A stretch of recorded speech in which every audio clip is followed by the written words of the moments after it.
नमस्कार हिंदुस्तान। मैं Chetan Kumar Verma, international biz consultant, exim business advisor YouTube channel पर आप सभी लोगों का हार्दिक स्वागत करता हूं।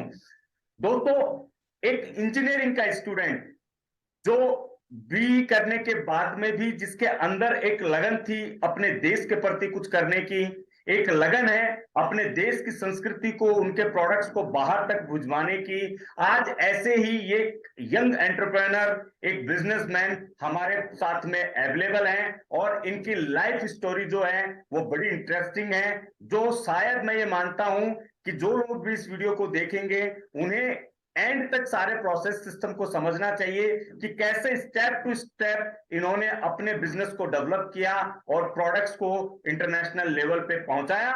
तो स्वागत करते हैं पुष्कर कुमार जी का। नमस्कार सर जी। नमस्कार सर। नमस्कार सर। सर, आपकी जो जर्नी है वो बड़ी इंटरेस्टिंग लगी मुझे और मैं चाहूंगा कि जी एक बार शॉर्ट के अंदर आप अपना इंट्रो दीजिए, तो फिर हम स्टेप टू स्टेप आपके प्रोडक्ट स्पेसिफिकेशन, एक्सपोर्ट सिस्टम सबको समझने की कोशिश करेंगे। जी सर। जी सर। सर, मेरा नाम पुष्कर कुमार है और मेरी company Pushco international private limited Karnal Haryana में लोकेटेड है। हमारी company Pushco international private limited basically जो प्राइमरली है वो बासमती राइस के बिजनेस में इन्वॉल्व है। इसके अलावा सर हम जो बेसिकली है राइस के अलावा हमारे पास जो प्रोडक्ट्स हैं वो स्पाइसेस हैं, हनी है और जैगरी है। प्राइमरली हम राइस के बासमती के बिजनेस में हम डील करते हैं, क्योंकि जैसे आप जानते ही हैं कि करनाल हरियाणा एक हब है एक्सपोर्ट मार्केट के अंदर बासमती के लिए सर। जी सर। तो सर, आपकी जो एजुकेशन पार्ट को देखा जाए और एक जर्नी को देखा जाए तो काफी डिफरेंशिएट उसमें दिखता है कि आप एक इंजीनियर हैं और उसके बाद में आपने एक्सपोर्ट तक का आपका बीच का जो गैप है उसको मैं शॉर्ट में थोड़ा सा समझना चाहूंगा और मैं चाहूंगा कि आप सभी को बताएं ताकि वो उस चीज पे समझ पाए, क्योंकि बहुत सारे लोग कंफ्यूज होते हैं एक्सपोर्ट के लिए कि हमने तो ये जी सर। किया है तो इस पार्ट में हम कैसे करेंगे। मैं आप सभी जी लोगों को सर। बताना चाहता हूं कि पुष्कर जी अमेजोन ग्लोबल के एक बहुत अच्छे लेवल के सेलर हैं और वो इंडिया से बहुत सारे प्रोडक्ट्स जो हैं वो हर महीने एक्सपोर्ट कर रहे हैं। ऑलरेडी ये काम ये कर रहे हैं। इसके अलावा जैसा इन्होंने कहा कि बासमती राइस का इनका डीलिंग का, ट्रेडिंग का पार्ट जो है वो पूरा फुल फ्लेज में चलता है। इसके रिगार्डिंग मेरे एक दो वीडियो पहले भी मैंने बनाए हैं और ये 28 29 को नासिक महाराष्ट्र में अवेलेबल रहेंगे। तो आप लोगों में से अगर किसी को बासमती राइस के लिए डील करना है या इनके पास में जैसे जैगरी हनी के लिए आपको डील करना है या फिर इनके साथ में मिलके कुछ अगर आपको ग्लोबल सेलिंग के लिए कुछ करना है तो आप नासिक महाराष्ट्र में आइए 28 29 को एक्सपो मास्टर 21 के एग्जीबिशन में। इसके साथ में पुष्कर जी एक्सपो मास्टर 21 दुबई के भी पार्ट है जिसका आपको नासिक के अंदर ही ओवरव्यू मिलेगा। तो पुष्कर जी, ये थोड़ा सा जो टर्नआउट हुआ है आपका इंजीनियरिंग से लेकर एक्सपोर्ट तक दोनों में ई आते हैं, तो इनका क्या कनेक्शन है?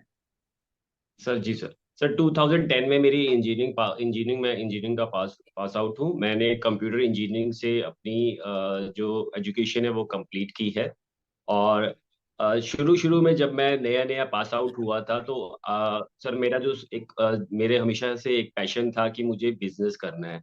और इंजीनियरिंग से पास आउट होते ही मैंने अपनी कंपनी स्टार्ट की थी। और हमारा जो बिजनेस था सर वो टेलीकॉम बिजनेस से हमने स्टार्ट किया था। बेसिकली हम बीटीएस जो बोलते हैं, basic tower station, telecom towers के ऊपर जो माइक्रोवेव लगते हैं, हम उनके प्रोजेक्ट्स लेते थे। तो काम हमारा बहुत ही अच्छा चल रहा था, बट टेलीकॉम इंडस्ट्री के थोड़ा सा अप्स एंड डाउन्स रहते ही हैं। तो 2010 से लेके 2000 अप्रोक्सीमेटली 2016 तक हमने टेलीकॉम इंडस्ट्री में बहुत अच्छे से काम किया। बट देन अगेन थोड़ा सा अप्स एंड डाउन पेमेंट्स के इश्यूज की वजह से आई हैड टू स्विच।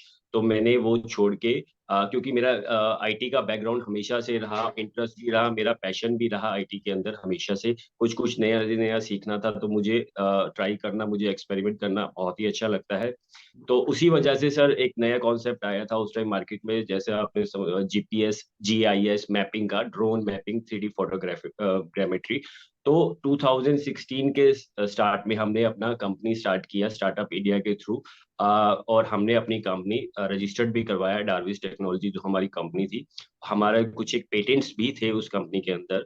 तो उसके थ्रू हमने 2016 से लेके 2020 तक हमने वो उसके अंदर प्रोजेक्ट्स, हमने काफी ज्यादा प्रोजेक्ट्स लिए। हमने इनफैक्ट क्या बोलते हैं, यूपी के अंदर जो डायल यूपी गवर्नमेंट का जो एक इनिशिएटिव था, उसके लिए भी हमने काफी काम किया है। बट अगेन 2020 में के जो पेंडेमिक हुआ, उसके अंदर जो ट्रैवलिंग पे काफी ज्यादा रिस्ट्रिक्शन की वजह से हमें कुछ, आई हैड टू स्विच, मुझे कुछ और अपना रेवेन्यू स्ट्रीम देखना था, क्योंकि बिजनेसेस हाउस सब कुछ काफी हद तक क्लोज होना शुरू हो चुके थे। सब तभी मुझे एक आइडिया क्लिक हुआ कि क्योंकि ये इंटरनेट का बूम है, सरकार भी काफी इनिशिएट ले रही थी उस टाइम ऑनलाइन के ऊपर, तो हमने अपना अमेजोन के ऊपर अपना बिजनेस करना स्टार्ट किया। स्टार्टिंग में थोड़ा सा स्ट्रगल हुआ मुझे, क्योंकि अमेजोन दिखने में बहुत इजी लगता है, बट अमेजोन को समझना, अपनी सर्विसेज प्रोवाइड करना, इवन अमेजोन की तरफ से भी काफी रिस्ट्रिक्शंस रहते हैं, ताकि आप जो एंड कंज्यूमर है उसको आप क्वालिटी और सर्विस हमेशा टाइमली डिलीवर कर सके। उन सभी पैरामीटर्स को समझने में मुझे थोड़ा सा समय लगा।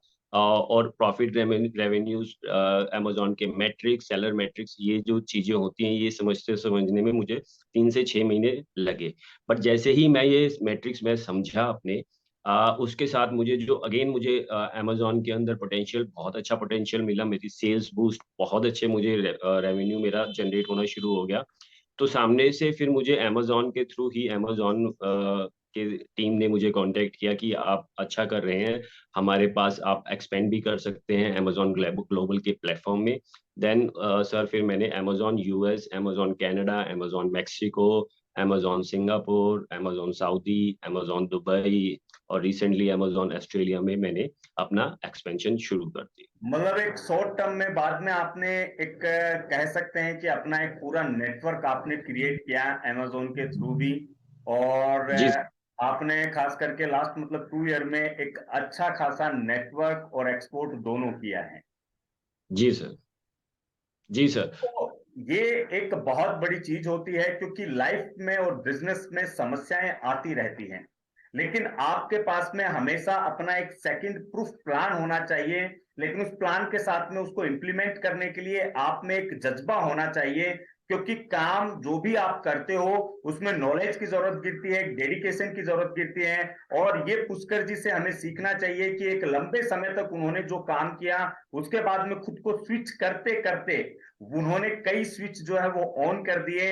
और जैसा इन्होंने बताया कि करनाल हरियाणा राइस का एक गढ़ माना जाता है, एक हब माना जाता है। बासमती राइस के अंदर ये काम कर रहे हैं। बासमती राइस में ऑलरेडी ये लोग जो भी एक्सपोर्ट का प्रोसेस है या फिर थर्ड पार्टी प्रोसेस है, ये ऑलरेडी कर रहे हैं। और अब ये स्पाइसेज के अंदर भी पाउडर फॉर्म में भी आ रहे हैं, लेकिन उससे पहले ये रॉ स्पाइसेज में भी काम करते हैं। तो पुष्कर जी, आपके प्रोडक्ट्स की यूएसपी क्या है? कि अगर हम बासमती राइस की बात करें, क्योंकि बासमती राइस एक प्रीमियम प्रोडक्ट माना जाता है, बट इंडिया में इसकी नंबर ऑफ वेराइटीज अवेलेबल रहती हैं। तो आपके बासमती राइस की एक यूएसपी प्रोडक्ट किस तरीके से आप उसको बताते हैं? जी, सबसे पहले तो सर मैं बताना चाहूँगा कि बासमती, जैसा कि आप सभी जानते ही होंगे कि बासमती के अंदर 34 वैरायटीज आती हैं, जो अपेडा के थ्रू और सीड जो है उनके थ्रू, उसके अंदर ये वैरायटीज हमारे पास अवेलेबल रहती हैं। पर जो प्राइमरली, जो मेजरली एक्सपोर्ट होती हैं सर, वो 1121 और 1509, ये जो प्राइमरली है ये यूज होती है। इसके अंदर भी सर जो 1121 1121 हम इसमें बात करते हैं, इसके अंदर जो प्राइमरली जो यूज होती है वो होती है सेला राइस। बेसिकली उसको सेला राइस बोलते हैं, या पार बॉइल्ड, इंग्लिश में पार बॉइल्ड राइस उसको हम बोलते हैं। सो इसके अंदर सर ये जो क्वालिटी है, जो सेला राइस है, ये जो क्वालिटी है, इसको सर स्पेशली जब मिलिंग की प्रोसेस होती है, जब चावल को, पैडी को, धान को, बेसिकली धान को जब हम चावल बनाते हैं, बासमती राइस बनाते हैं, तो उसको स्पेशल प्रोसेसिंग की जाती है, स्पेशल मिलिंग तरीके होते हैं। तो इन मिलिंग तरीकों से सेला राइस की जो ड्यूरेबिलिटी होती है वो स्पेशली बिरयानी राइस के लिए बढ़ा दी जाती है सर, क्योंकि जो बिरयानी बनती है, जो बिरयानी राइस बनता है, वो काफी समय तक पकता है। तो पकने की वजह से उसको काफी ज्यादा स्टीम मिलती है, काफी ज्यादा उसके ऊपर प्रेशर होता है और उसके ऊपर वो होता है, तो इस वजह से वो जो जो दाना है चावल का, वो टूटे ना। तो इसलिए उसको एक स्पेशल तरीके से उसको प्रोसेस किया जाता है, उसकी मिलिंग प्रोसेस की जाती है। रही बात सर ऑथेंटिसिटी की, जैसा कि हम खुद करनाल हब है, जैसे करनाल एक हब है बासमती राइस का, तो सर यहाँ पे शुरू में क्या होता था, कुछ एक जो लोग थे यहाँ के, जो ट्रेडर्स थे, basically traders, not millers but traders, जो लोग थे वो रेट देने के लिए क्वालिटी के अंदर मिक्सिंग कर देते थे। तो उस वजह से जो थोड़ा सा इशू आ जाता था, वो चीज एक मेन इशू है। बट हम जो क्योंकि हम यहाँ लोकल ही बेस्ड हैं, तो हम एक जेन्युइन क्वालिटी प्रोवाइड करते हैं कस्टमर को विद सर्टिफिकेट्स। जो सर्टिफिकेट्स लगते हैं उसके क्वालिटी के, वो हम उसको प्रोवाइड करते हैं।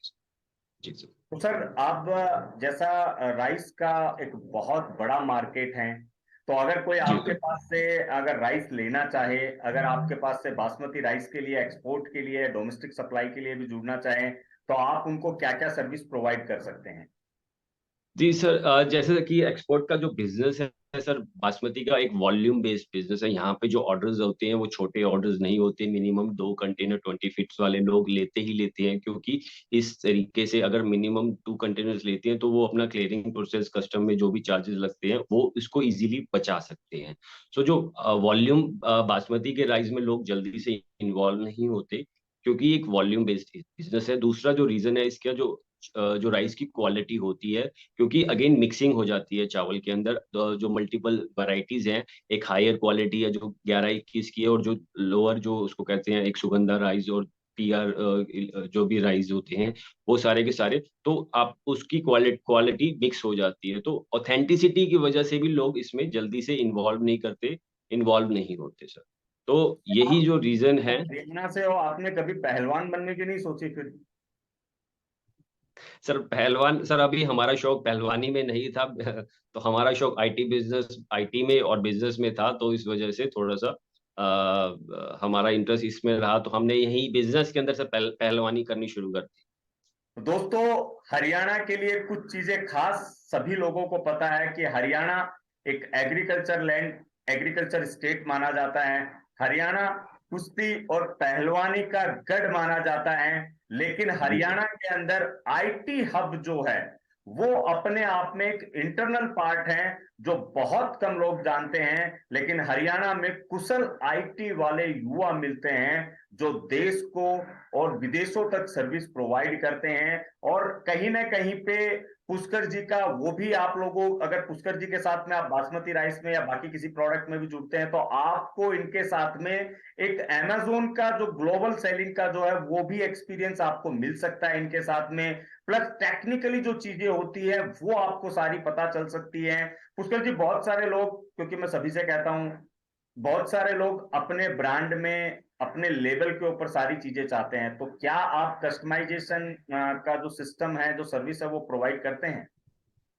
जी सर, जैसा कि मैं बताना चाहूंगा कि जैसे ही हमने जब अपना बिजनेस स्टार्ट किया था अमेजोन डोमेस्टिक का और इंटरनेशनल का, मैंने भी एक्सपीरियंस गेन किया। बट मैं एक टाइम के बाद, एक सर्टेन पीरियड के टाइम, मैंने भी देखा कि अगर मैं दूसरों लोगों के ब्रांड्स बेच सकता हूँ, दूसरों मैं फूड और ग्रोसरी प्रोडक्ट्स में ही जो मैंने स्टार्ट किया था, इसी वजह से मैं एग्रीकल्चर बेस्ड प्रोडक्ट्स में ही हूँ अभी भी। तो जब मैंने ये देखा कि मेरे अंदर ये पोटेंशियल है कि मैं, और अमेजोन के अंदर भी बहुत अच्छा पोटेंशियल है कि अगर आप दूसरों के प्रोडक्ट्स बेच सकते हो, तो आप खुद से अपने ब्रांड के प्रोडक्ट्स क्यों नहीं बेच सकते। तो सर मैंने भी अपनी वही जर्नी स्टार्ट की, और मैंने अपने खुद के प्रोडक्ट्स, स्पाइसेस, और मैं राइस जो है बासमती राइस के अंदर मैं खुद से भी मैंने अपने प्रोडक्ट्स लॉन्च किए। तो डेफिनेटली जो मेरा एक्सपीरियंस रहा है अमेजोन के ऊपर सेल करने का, या बाकी के जो दूसरे प्लेटफॉर्म है, ई कॉमर्स प्लेटफॉर्म है, वो उसका जो भी मेरा एक्सपीरियंस है, मैं आगे वो लोगों को साथ शेयर करना चाहता हूँ। और इवन इफ कोई इंटरेस्टेड है, वो खुद से अपना ब्रांड B2B या B2C मार्केट में वो लॉन्च करना चाहता है, सर्टनली ई कॉमर्स प्लेटफॉर्म पे, या फिर जो जियो या ब्लिंकिट, इस तरह के जो आज के, सॉरी, रिलायंस के जो प्लेटफॉर्म्स आ गए, रिटेल चेन आई है रिलायंस की इंडिया के अंदर, और काफी बड़ा। तो मैं वहां पे भी अपने आफ्टर एग्जीबिशन सर, मैं वो भी ऑप्शन लेके चल रहा हूँ, और उसके बाद मैं वहां पे भी अपने प्रोडक्ट्स लॉन्च करने वाला हूँ। तो वो डेफिनेटली जो मेरा एक्सपीरियंस रहेगा, वो चीज मैं आगे चल के बाकी के साथ, जो मेरे और मेरी कंपनी के साथ जुड़ना चाहेंगे, मैं उनको जरूर शेयर करूंगा, और पूरी पूरी हेल्प कर सकता हूँ और कर सकता हूँ। जी सर। दोस्तों, यहाँ पे पुष्कर जी, आपको फिजिकली अगर आपको समझना है सारी चीजों को, आपको ग्लोबल मार्केट की एक मैट्रिक्स को समझना है, आपको अगर अमेजोन के थ्रू भी सेल करना है, उस मैट्रिक्स को समझना है, कैसे आप अपने प्रोडक्ट को इंटरनेशनल लेवल तक लेके जा सकते हैं। इवन इंडिया का जो चेन सप्लाई चेन सिस्टम जिसको आप बोल सकते हो, या चेन प्लस सप्लाई आप जिसको बोल सकते हो, इसमें कैसे कनेक्ट हो सकते हो, ये पुष्कर जी आपको बहुत बेहतर से बता सकते हैं। और ये आपको मिलेंगे 28-29 को नासिक महाराष्ट्र एक्सपो मास्टर 21 के एग्जीबिशन के अंदर। तो जो लोग भी जुड़ना चाहते हैं, ऑन स्क्रीन आपको नंबर दिए गए हैं, उस पर आप कॉल कर सकते हो, इनसे बातचीत कर सकते हो। और फिजिकली मिलने के लिए आप नासिक आइए, फिजिकली मिलिए। अगर आप लोगों के एटीट्यूड से एक होते हैं, आपके बिजनेस विजन से एक होते हैं, तो आप कनेक्ट करके एक दूसरे के साथ में आगे जा सकते हैं। और जैसा मैंने कहा, पुष्कर जी वेरीफाइड एक्सपोर्टर हैं हमारी तरफ से, जो आने वाले समय में जो हमारा दुबई एक्सपो मास्टर 21 का पूरा जो ग्रुप है उसमें शॉर्ट लिस्टेड पर्सन है। तो आपको basmati rice not even in India, आपको दुबई के अंदर भी यही प्रोवाइड करवाएंगे। तो अगर आप दुबई के अंदर भी, मिडिल ईस्ट के अंदर भी बासमती राइस में काम करने की सोच रहे हो, तो मेरे हिसाब से आपको पुष्कर जी के साथ में कनेक्ट हो जाना चाहिए, वो भी फिजिकली एट नासिक। पुष्कर जी, हर बिजनेस के पीछे एक विजन होता है, तो आपका इस बिजनेस के पीछे क्या विजन है? सर जैसा कि आप हमेशा से एक लाइन बोलते हो, भारत भाग्य विधाता। सर ये भी मेरी शुरू से एक लाइन है, और इस लाइन को मैं बिलीव भी करता हूँ इस लाइन के अंदर, कि भारत भाग्य विधाता। अभी अमेज़न के साथ ही मैं शेयर करना चाहूँगा, क्योंकि जो मेरी एक्सपोर्ट जर्नी अमेज़न से ही स्टार्ट हुई थी बेसिकली। तो अमेज़न पे जो बाकी के सेलर्स, एक हमेशा एक आपके पास अपॉर्च्युनिटी रहती है कि आप चाइना का कोई भी प्रोडक्ट XYZ प्रोडक्ट उठाइए और अमेज़न के आप इज़िली सेल करना शुरू कर दीजिए। बट सर पैसा तो फिर भी चाइना से अगर आप सेल करते हो, पैसा फिर भी आप इंडिया में आएगा। बट जो इंडियन प्रोडक्ट्स हैं वो हमारे हमेशा वो बैकफुट पे ही रह जाएँगे। बट मेरे अंदर ये मैं हमेशा से मैंने यही चाहा है कि कुछ भी हो, पैसा भी आना चाहिए, बट देश का नाम भी आगे बढ़ना चाहिए। देश के जो हमारे प्रोडक्ट्स हैं, जो हमारी जो सिविलाइज़ेशन है, जो इंडिया की हिस्ट्री है, वो भी आगे बढ़नी चाहिए। तो सर यही मेरा विज़न है कि हमारी कंपनी के हिसाब से हम इस विज़न को आगे लेके चल रहे हैं सर। ये बहुत बड़ी बात होती है। और जैसा मैं पहले से कहते आया हूं कि युवा पीढ़ी जब खुद को आगे बढ़ाने के लिए सोचती है, युवा पीढ़ी जब एक बिजनेस को आगे बढ़ाने के लिए सोचती है, और यही युवा पीढ़ी जब देश को आगे ले जाने के लिए सोचती है, तो आने वाले समय में मार्क माय वर्ड, भारत को फिर से भाग्य विधाता बनने से कोई नहीं रोक सकता। और मुझे बड़ी खुशी है क्योंकि जितने लोग एक्सपो मास्टर 21 में आ रहे हैं, सब लोगों के विजन पार्ट में कहीं ना कहीं पे देश को आगे ले जाने की एक जिद, एक होड़ लगी हुई है कि हम बेहतर करें, क्योंकि सब मिलकर करेंगे तभी देश को आगे बढ़ा सकते हैं। सर, एक लास्ट लाइन आपकी तरफ से, जो आप स्टार्टअप्स को, एक्सपोर्टर्स को, मर्चेंट एक्सपोर्टर्स को या बिजनेस स्टार्टअप्स को आप देना चाहो। सर मैं खुद एज़ अ यंग एंटरप्रेन्योर मैं अपने आप को शायद कह सकता हूँ, बाय सो फार ये डेफिनेशन शायद थोड़ी बहुत मेरे को भी शायद फिट होती है, क्योंकि मैं भी एंटरप्रेन्योर और मैंने भी मल्टीपल बिजनेसेस स्विच किए हैं। बट सर मैं ये कहना चाहता हूँ, जो भी आप लोगों का एक एक्सपीरियंस है, उस एक्सपीरियंस को आप मत छोड़िए। उस एक्सपीरियंस को और अपने पैशन, आपका कोई भी XYZ पैशन हो सकता है, आप उस पैशन और उस एक्सपीरियंस को दोनों को साथ में जोड़कर कुछ ना कुछ आप अपना रेवेन्यू स्ट्रीम हमेशा से स्टार्ट कर सकते हैं, और आप अपने पैशन को भी हमेशा आगे परस्यू कर सकते हैं सर। जी सर। Great word sir. मैं सभी लोगों से आशा करता हूं कि घर से निकलिए और एक्सपो मास्टर 21 के इस एग्जीबिशन के साक्षीदार बनिए, क्योंकि इसमें जो आपको एग्जिबिटर्स जो मिल रहे हैं, आप यकीन मानिए, ये वो मंझे हुए खिलाड़ी हैं, ये वो यंग एंटरप्रेन्योर हैं जिन्होंने खुद की काबिलियत से खुद को और अपने बिजनेस को बनाया है। जो आने वाले समय में इनके साथ में आप लोग जुड़ते हो, तो आप अपने बिजनेस को इंटरनेशनल मार्केट तक एक इजी वे के अंदर लेके जा सकते हो। तो पुष्कर जी, आपसे मिलते हैं 28-29 को नासिक महाराष्ट्र एग्जीबिशन के अंदर। और मैं सभी लोगों से बस यही कहना चाहूंगा दोस्तों कि आप लोग अपनी सोच को आगे लेके आइए, आप लोग नॉलेज प्रोसेस पे काम कीजिए, क्योंकि जब आपका नॉलेज बढ़ेगा तब आपका बिजनेस आगे बढ़ेगा, और जब आपका बिजनेस आगे बढ़ेगा तब देश आगे बढ़ेगा। देश आगे बढ़ता रहना चाहिए, हम रहे ना रहे, देश हमेशा रहेगा। और आने वाली पीढ़ियों को यह पता होना चाहिए कि हम सभी ने इस देश को आगे लाने के लिए बहुत प्रयास किया है। मिलते हैं नेक्स्ट वीडियो के अंदर। अंदर एक नए टॉपिक के साथ में विदा चाहूंगा पुष्कर जी आपसे। मिलते हैं नेक्स्ट वीडियो के अंदर। जय हिंद, जय भारत।